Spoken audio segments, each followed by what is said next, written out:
आप एम्प्लॉयमेंट की बात कर रहे थे। आपने शिक्षाविद भरे तो थे लोक सेवा आयोग में भी और शिक्षा आयोग में भी। क्या क्या कारनामे किए थे उन्होंने, क्या क्या कारनामे किए थे। जो हाई स्कूल 3rd डिवीजन था, इंटरमीडिएट 3rd डिवीजन था, आयोग का अध्यक्ष हो गया था।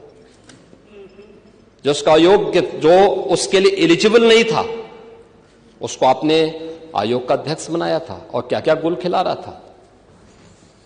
यूपी के नौजवानों के साथ खिलवाड़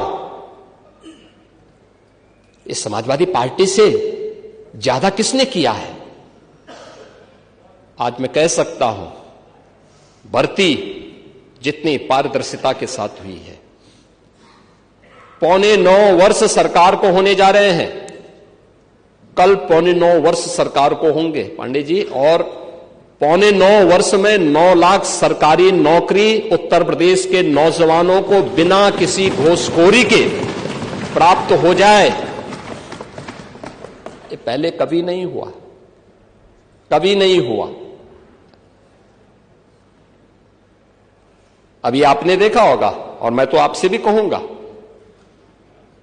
अभी हाल ही में हम लोगों ने 60,244 पुलिस कार्मिकों की भर्ती की थी, आरक्षी भर्ती की। सिद्धार्थनगर जनपद के बहुत सारे नौजवान हुए थे। आपको बुलाना चाहिए था अपनी विधानसभा के नौजवानों को, उनके परिवार के सदस्यों को बुलाते, उनको सम्मान देते, अच्छा रहता। क्योंकि आप उनके चुने हुए प्रतिनिधि हैं, आपको बुलाने का अधिकार है। क्या इससे पहले कभी हुआ? हम इतने बड़े पैमाने पर भर्ती इसलिए कर पाए क्योंकि हमने इसके लिए उतना इंफ्रास्ट्रक्चर दिया है। इससे पहले इंफ्रास्ट्रक्चर नहीं था। देखिए, यूपी के अंदर 17 के पहले पुलिस ट्रेनिंग के लिए हमारे पास कुल 3,000 की क्षमता थी। जब हम लोगों ने 2017 में पुलिस की भर्ती की व्यवस्था को देखा, कैसे इनकी ट्रेनिंग होगी, क्योंकि भर्ती नहीं करना, इनकी ट्रेनिंग भी करना है। वर्दीधारी फोर्स के लिए महत्वपूर्ण होता है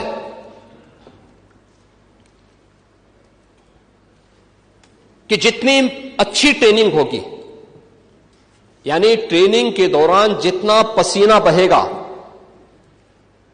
उतना ही सेवा के दौरान खून नहीं बहेगा। ये किसी भी यूनिफॉर्मधारी फोर्स के लिए महत्वपूर्ण होता है। इसमें ट्रेनिंग में आपने ट्रेनिंग की पीरियड को कम कर दिया था, 6 साल से लेकर के, यानी 9 महीने से घटा करके 6 महीने कर दिया था।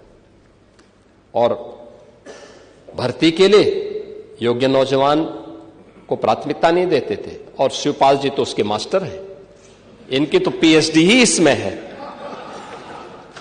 पूरी भर्ती की प्रक्रिया को तार तार हर व्यक्ति बेहाल था। आज उत्तर प्रदेश का नौजवान नौकरी प्राप्त कर रहा है। क्या शिक्षा में, क्या उत्तर प्रदेश लोक सेवा आयोग में, क्या अधीनस्थ सेवा चयन आयोग में, क्या पुलिस भर्ती बोर्ड में। और भर्ती की इस प्रक्रिया को ही पारदर्शी बनाने के लिए हम लोगों ने हरेक स्तर पर उस प्रकार के तंत्र को विकसित किया है। और इसीलिए शिक्षा आयोग में भी उत्तर प्रदेश के रिटायर्ड डीजीपी को बिठाया है कि जैसे माफिया की कमर तोड़ी गई है, नकल माफिया की कमर को भी वहां बैठ करके ऐसे तोड़ना है।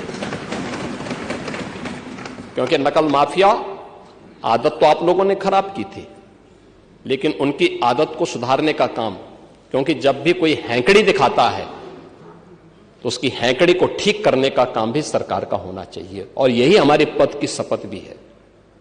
एक सज्जन को सुरक्षा, लेकिन दुर्जन को ठिकाना लगाने का काम। परित्राणाय साधूनाम विनाशाय च दुष्कृताम, यही तो है। और इसी के लिए बैठे हैं, भजन करने के लिए थोड़ा बैठे हैं। भजन करना तो हमारे पास मठ पर्याप्त है, उसी में कर लेते हैं।